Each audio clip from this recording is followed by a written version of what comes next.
সেটা আমি হাত পাখা বানাচ্ছি স্কুলে হাতের কাজে। তাই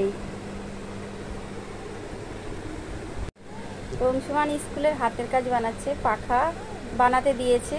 তো পুরো বানানো হলে তোমাদের সঙ্গে শেয়ার করব, দেখবে। চলো, কাপড়টা তারপরে এরকম আঠা দিয়ে জোড়াবে একটা বোর্ডের মতো বানিয়ে,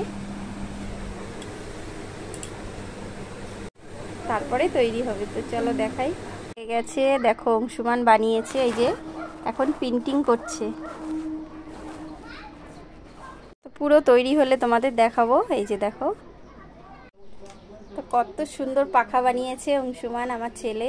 তো চলো দেখাই। দেখো কত সুন্দর হয়েছে পাখাটা।